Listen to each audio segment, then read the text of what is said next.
Vamos a hablar retinopatía hipertensiva. A ver. Share.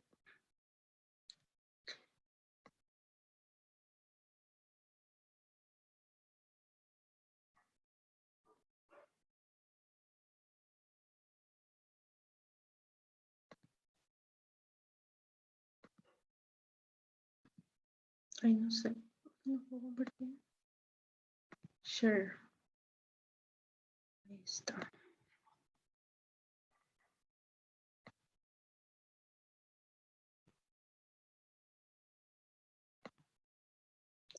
Ahí pueden ver, ¿verdad? Sí, doctora, estamos viendo. Genial. Bueno, vamos a hablar entonces hoy de la retinopatía hipertensiva. Van a ver que muchos signos y muchos cambios son parecidos a los que habíamos hablado en retinopatía diabética. Entonces, factores asociados a la severidad de la retinopatía hipertensiva sería el grado de la intensidad, o sea, el grado de hipertensión arterial que el paciente tiene, si es un grado 1, grado 2, grado 3. El tiempo de evolución, ¿verdad?, de la enfermedad es diferente a una retinopatía hipertensiva nueva, donde prácticamente el paciente no va a tener cambios, a un paciente que ya tiene 10, 20 años de hipertenso. Y la edad del paciente, ¿verdad? Generalmente paciente, vamos a ver que paciente más mayor, vamos a decir, a veces ya tiene ciertos cambios en la anatomía de la vasculatura de la retina, que si se le suma otra vez el problema de la hipertensión, entonces puede acelerar estos cambios, ¿verdad? Generalmente en los más jóvenes, sin embargo, una hipertensión arterial así muy aguda o muy brusca produce, por ejemplo, más daños a nivel de la coroides. Vamos a ir viendo eso después.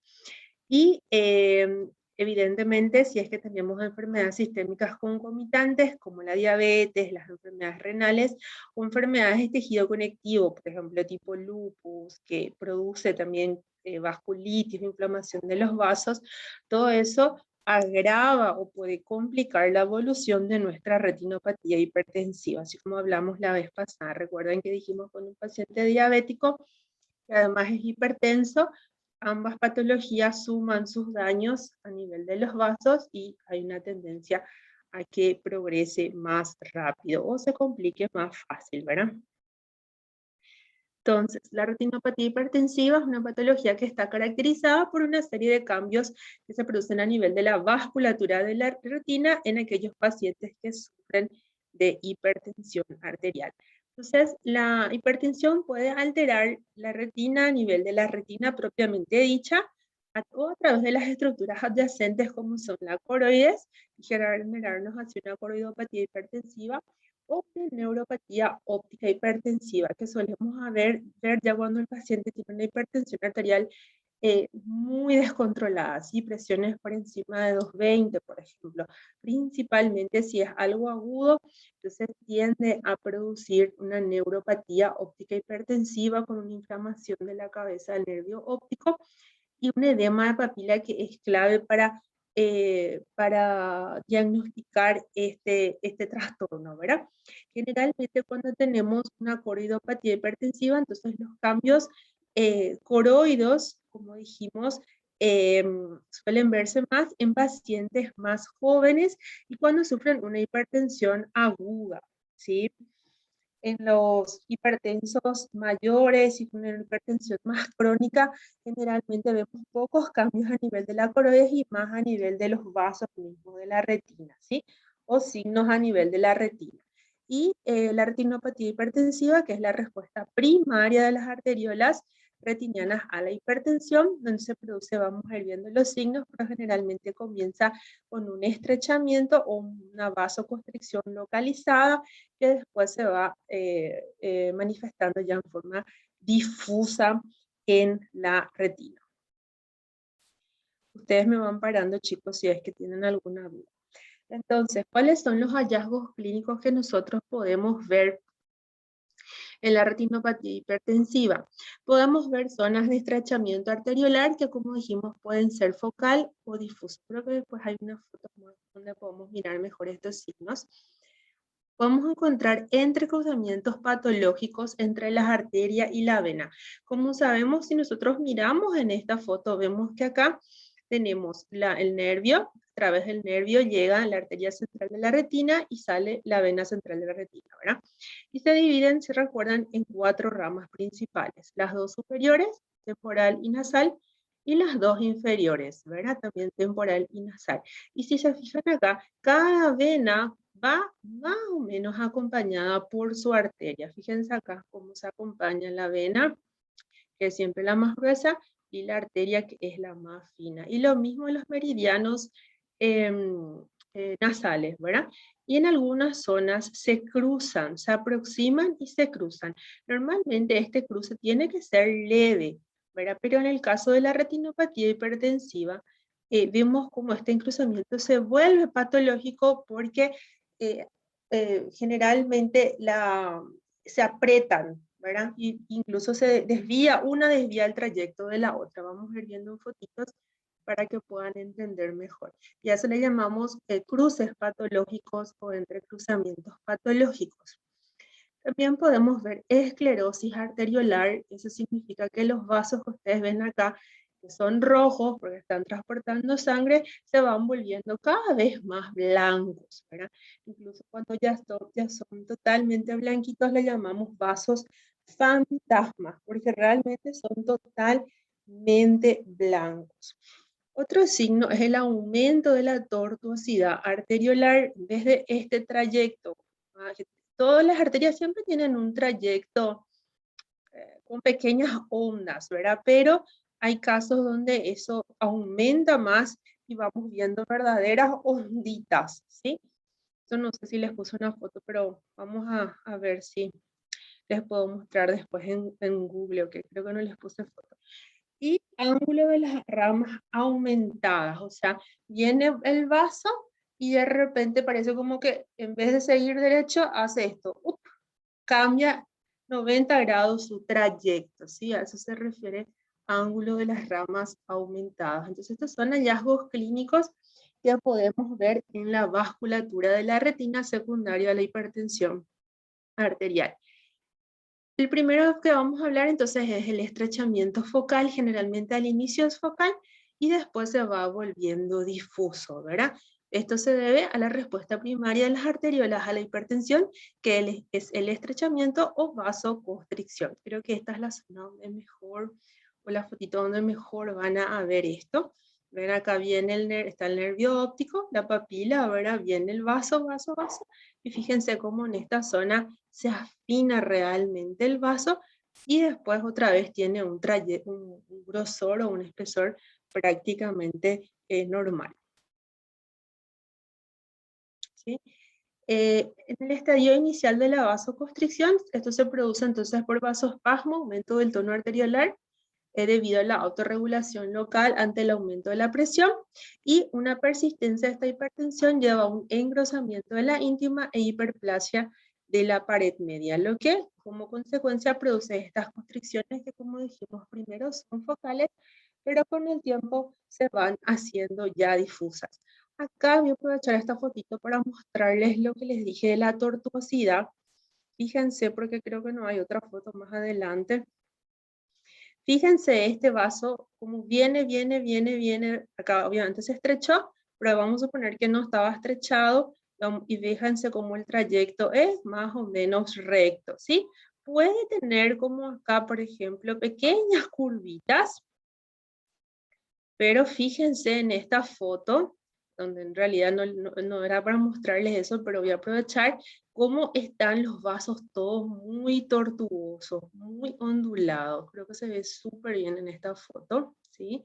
Y a esto me refería con lo de la tortuosidad vascular. Este es otro signo de retinopatía hipertensiva. Ahora yo describo generalmente vasos estrechos, finos, esclerosados, con aumento de la tortuosidad vascular. Entonces estoy hablando ya de varios signos de que el paciente tiene una retinopatía hipertensiva. Entrecruzamiento patológico es el signo clínico más importante de la arteriosclerosis. Es producida por un engrosamiento y rigidez de la pared arterial y se produce porque la vena y la arteria comparten una misma adventicia en el punto del cruce. Entonces acá tenemos la arteria y tenemos la vena. Vemos acá cómo viene la vena y la arteria que pasa encima es como que le aprieta a la vena, y esto, por ejemplo, fácilmente cuando es bastante importante el cruce o es muy patológico el cruce, acá se puede producir una obstrucción y acá se puede producir una zona de isquemia, una obstrucción de esta vena retiniana, ¿sí? Ya sería una complicación de un paciente con retinopatía hipertensiva. Y esto clínicamente, les puse esta fotito que me gustó porque creo que se ve muy bien. En la papila, acá se ve la parte superior de la papila. Vemos entonces acá viene, esta es la arteria más fina, la vena que la acompaña, ¿sí? Y fíjense cómo acá en este cruce viene la arteria y le aprieta luego la vena. Se ve que estás así, le está haciendo, ¿verdad? Entonces desvía incluso un poco el trayecto de la vena, pero en este caso no se produjo todavía una obstrucción. Si esto continúa, lo más probable es que acá se produzca una obstrucción y después tengamos una obstrucción de esta vena retiniana, ¿sí? Acá vemos lo que hablamos de la tortuosidad vascular, ¿sí? Fíjense cómo, miren acá cómo está totalmente aumentadito, acá también, ¿sí? Acá también tenemos una tortuosidad arteriolar importante, y fíjense acá cómo viene, acá, y se nota luego que le aprieta, parece como que para de circular. Acá en esta fotito se ven bien. Ven acá, acá, acá, acá, acá, y acá otra vez, ¿sí? Viene la arteria encima de la vena, y acá es como de tanto que la aprieta, parece luego que hay un stop ahí en el flujo sanguíneo. Otro signo ya es la esclerosis arteriolar, ¿verdad? Que está dada o se ve a medida que el paciente tiene mayor tiempo de evolución de la hipertensión arterial, y lo que nosotros vemos son cambios en el reflejo de la luz de la pared arteriolar y en los cruces también arteriovenosos, ¿sí? Básicamente, ¿cómo se manifiesta la esclerosis? Vamos, acá tenemos lo normal, grado 1, grado 2, grado 3 y grado 4. ¿Qué es lo que va pasando? Cada vez el vaso se ve más blanco, como ven acá. Esto es un poquito difícil de identificar, pero básicamente, si se ven acá, la pared es bien gruesa, porque siempre hay un espacio central que es blanco, vamos a decir, pero fíjense cómo esta pared roja que muestra acá en el dibujito se va adelgazando cada vez más. Acá en el grado 3 ya se puede distinguir bien la diferencia con el normal, y finalmente se vuelve el vaso totalmente blanco, hasta lo que nosotros le llamamos vaso fantasma. Esta es una foto de una vitrectomía, ¿sí? Este es el vitrector, y acá se ve bien un vaso fantasma, ven este totalmente blanco, ¿sí? Estas que ven acá son marcas de láser, probablemente se hizo tratamiento para algo, ¿verdad? Pero acá se ven los vasos que nosotros llamamos fantasma, ¿verdad? Es muy, un paciente, por ejemplo, mayor o un anciano puede tener cierto grado de esclerosis arteriolar, pero realmente tanto como un vaso fantasma, no. Un vaso fantasma generalmente es un vaso patológico. Y obviamente en un paciente joven no es normal encontrar un vaso fantasma, ¿verdad? Siempre traduce que hay un problema y que probablemente la zona adyacente incluso está isquémica. Entonces hay que realizar un estudio contrastado y ver si ese paciente necesita o no láser en esa zona que está isquémica, porque si no se produce el mismo mecanismo fisiopatológico que habíamos conversado en la retinopatía diabética, ¿verdad? Esa zona isquémica libera los factores de proliferación endotelial, aparecen los neovasos empiezan a sangrar, empiezan a producir fibrosis, desprende la retina, y bueno, y todo el proceso o mecanismo vicioso que habíamos conversado la vez pasada. La esclerosis arteriolar entonces se puede clasificar también entonces en grados, ¿verdad? Tenemos el 1, el 2, el 3 y el 4, donde el 4 es el que tenemos ya los vasos que son totalmente fantasmas, ¿verdad? En el 3 vemos generalmente un vaso fino, que a veces apenas se ve ya la arteria, y en el 4 ya realmente vemos el vaso blanco, ¿verdad? Ya no se ve el reflejo rojo en la pared del vaso. Entonces, acá vemos, según esta clasificación, el grado 4, como les dije, ya es una arteriola muy fina, prácticamente invisible o fantasma, ¿verdad? Y va avanzando el grado según la reducción del calibre de las arterias. O sea, cada vez se van haciendo estas arteriolas más finas y más blanquecinas, ¿verdad? Hasta llegar al grado 4. En la evolución, esta hipertensión crónica puede producir una disrupción de la barrera hematorretiniana, aumento de la permeabilidad vascular e inducir todos aquellos cambios que habíamos hablado también en la retinopatía diabética, que son las hemorragias en llama, que ya vimos la vez pasada, el edema macular, retinal, los exudados duros, los algodonosos y los FITS, ¿sí? La única diferencia, a veces cuando tenemos las dos patologías, es difícil diferenciar cuál está ocasionando más daño. Generalmente la retinopatía hipertensiva produce más cambios a nivel de los vasos, o sea, el estrechamiento, los cruces patológicos, la tortuosidad, los vasos fantasmas, ¿verdad? Y entre estos signos, los exudados algodonosos, que si recuerdan traducían la isquemia a nivel de la capa de fibras nerviosas, es relativamente más frecuente de observar en la retinopatía hipertensiva y en complicaciones asociadas a la retinopatía hipertensiva, ¿verdad? Pero también, como vimos, puede estar presente en la retinopatía diabética. Y las hemorragias en llama también son un poquito más frecuentes en la retinopatía hipertensiva que en la retinopatía diabética, pero aclarando que pueden estar estas manifestaciones en ambas patologías. Acá vemos entonces las hemorragias, tenemos las que son en dot spot, que son superficiales, son las las superficiales que son las que son en llama, porque están a nivel de la capa de fibras nerviosas. Acá creo que no les puse una fotito muy linda.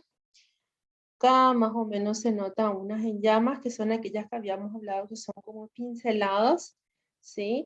Y que en este caso, en el caso de la hipertensión, se ven más comúnmente en la región peripapilar, ¿sí? Las prerretinianas, que son las segundas más comunes, y las profundas, que son las de aspecto más puntiforme. Son estos puntitos, o dot spot, que le llamamos nosotros, ¿sí? Que también ya vimos la vez pasada, en la retinopatía diabética. Son más profundas porque están ya generalmente a nivel de la capa plexiforme externa o nuclear interna. Por eso que son más profundas en relación a las en llamas, que son superficiales porque están en la capa de fibras nerviosas, o sea, más próximas al vítreo. El edema retiniano ya se suele producir cuando hay un aumento o una alteración muy importante de la barrera macroretiniana, generalmente cuando es solamente debido a retinopatía hipertensiva.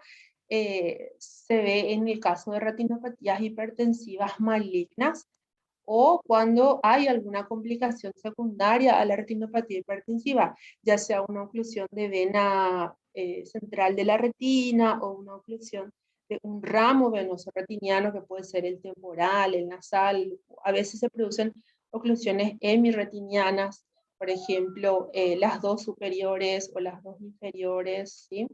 Entonces, en esos casos, sí se puede ver el edema retiniano, ¿sí?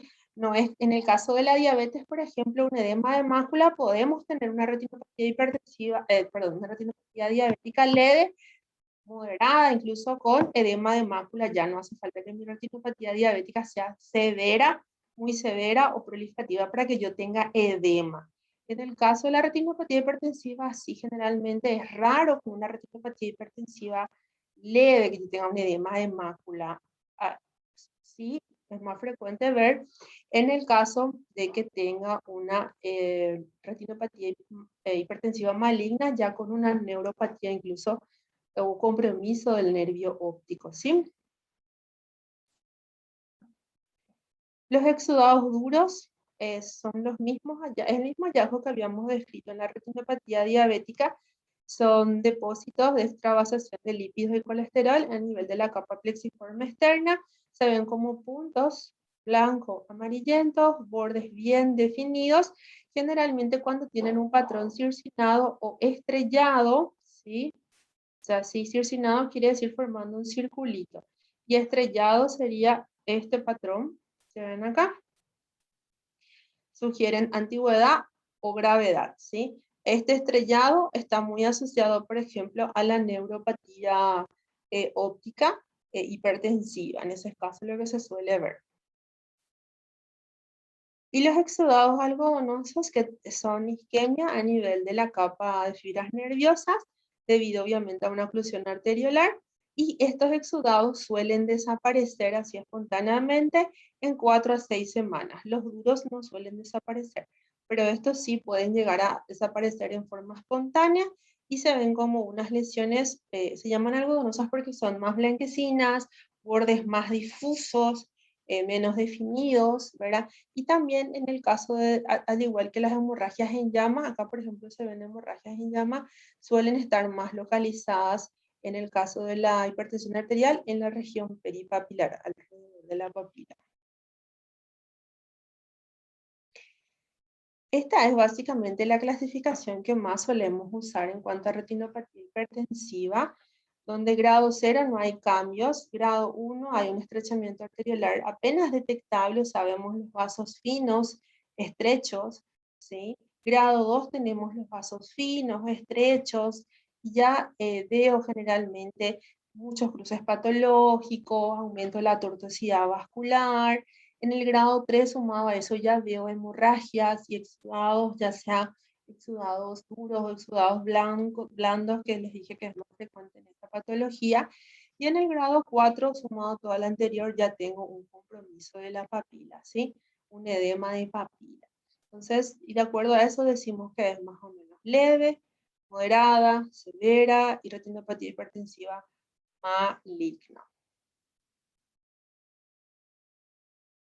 Entonces, acá tenemos lo normal.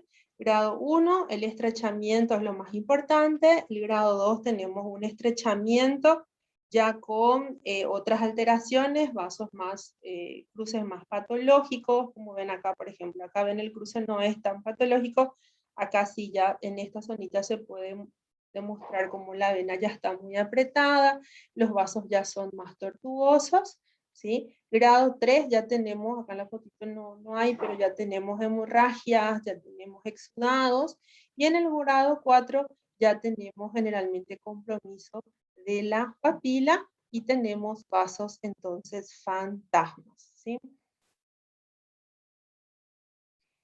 Las coroidopatías hipertensivas, como dijimos, es más frecuente de observar en o posterior a hipertensiones agudas, principalmente en pacientes jóvenes, ¿verdad?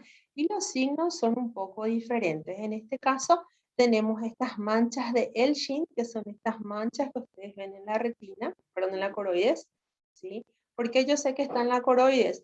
Porque veo el vaso y veo que le pasa encima a la lesión. Por eso sé que estas manchas o estas lesiones son lesiones de la coroide, ¿sí? Y se traducen infartos a nivel del epitelio pigmentario, pequeñas manchas negras rodeadas de halos blancos, ¿sí? Y se observan generalmente en polo posterior, bien acá alrededor de la fóvea.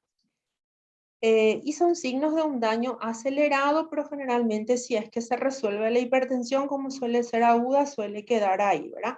Y las manchas de Sjögren son también infartos a nivel del epitelio pigmentario de la retina, y estas lesiones siguen generalmente los vasos coroideos y están más a nivel del ecuador, o sea, no tan en área macular, sino ya por fuera de las arcadas temporales principales, por fuera del área macular. Y generalmente traduce que hubo anteriormente una hipertensión maligna, porque son símbolos de que hubo incluso necrosis, o sea que fue una hipertensión muy importante, y también en casos de cronicidad de la hipertensión suelen aparecer y persistir, por decirlo así. Y ya la neuropatía óptica hipertensiva se ve cuando la hipertensión es muy elevada, mal controlada, y es más frecuente observar también cuando esta hipertensión se produce en forma aguda, ¿verdad? Y ahí, aparte de todo lo que nosotros ya describimos hasta ahora, lo más importante es el edema de la papila. Acá vemos en esta foto cómo la papila no está definida, está hinchada, los bordes están todos difusos. Fíjense cómo acá tenemos exudados, está formando un patrón estrellado que todavía no me lo completó, por acá ya veo una parte de la estrella que se va a formar. Fíjense cómo la mayoría de los exudados están en la región peripapilar, las hemorragias también. Entonces, esto es clásico de una neuropatía óptica hipertensiva, ¿verdad? Una isquemia a nivel del nervio óptico. Esto es agudo y al resolverse la hipertensión, a veces puede resolverse el problema, pero en algunos casos puede evolucionar o quedar como una pequeña atrofia del nervio óptico y el paciente puede persistir con una disminución de la visión ya definitiva, ¿verdad? Mucho depende de cómo se controla y en cuánto tiempo se consigue controlar esta hipertensión para definir o qué secuelas va a tener, ¿verdad? En relación a la visión del paciente. Bueno, entonces, como dijimos recién, también ya las complicaciones de la retinopatía hipertensiva. Las más frecuentes son la oclusión de ya sea central o de una rama arterial o de una rama venosa de la retina. O sea, la oclusión se puede producir a nivel de una rama, ya sea temporal inferior, temporal superior, nasal o lo que sea, arterial o de un ramo venoso. Asimismo, se puede producir la obstrucción en la cabeza misma del nervio óptico y tener una oclusión central. O sea, las 4 arterias o las 4 venas están obstruidas, ¿sí? Generalmente es más frecuente las obstrucciones a nivel de la vena, ¿sí? Ya sea de la rama o la vena central. Más grave es de la arteria, ¿sí? La de las ramas venosas, incluso a veces resuelven espontáneamente en algunos días o tenés otra vez un flujo. Obviamente la mayoría tenemos que tratar, pero hay casos donde espontáneamente resuelve. Ahora las oclusiones de la rama arterial o una oclusión central de la retina, o sea, una oclusión de la arteria central de la retina es grave y es una de las pocas emergencias en oftalmología. Tenemos 4 horas para tratar de revertir y la mayoría de las veces realmente no conseguimos, ¿verdad? Entonces eso es muy grave, pero por suerte no es tan frecuente. Macroaneurismas también, cuando el paciente tiene un macroaneurisma, estos macroaneurismas pueden, por así decirlo, romperse y generar diferentes, generalmente producen hemorragias, decimos nosotros, en 3 niveles.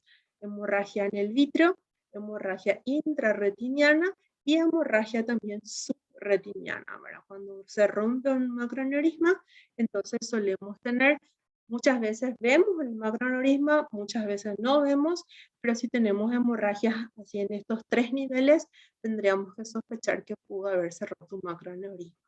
Membranas epirretinianas, neovascularización de la retina secundaria al área de isquemia, los neovasos y todo lo que habíamos hablado ya con relación a la diabetes, mismo mecanismo.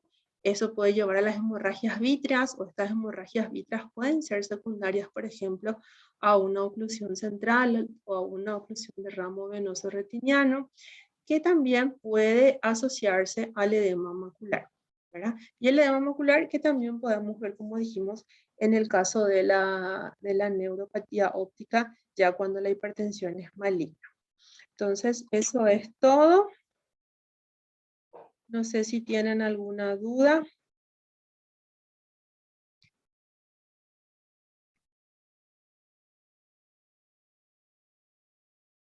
Si tienen alguna duda, les escucho. Creo que no, doctora. Bueno, entonces nos vemos oportunamente para seguir Está hablando bien. de la retina. Creo que conmigo van a tener todavía retinopatía de la prematuridad. Papi, hola, decirle a la gente. Hola. Hola. Hola. Y creo que vamos a tener todavía U20. 2 o 3 clases que ya tenemos. Entonces, si por ahí va surgiendo alguna duda de lo que conversamos, me van diciendo en las otras clases. ¿Está bien? Sí, doctora, muchísimas gracias. De nada. Saludos. Chao. Muchas Igualmente. gracias, doctora. Chao, Chao. doctora, muchas gracias. Chao.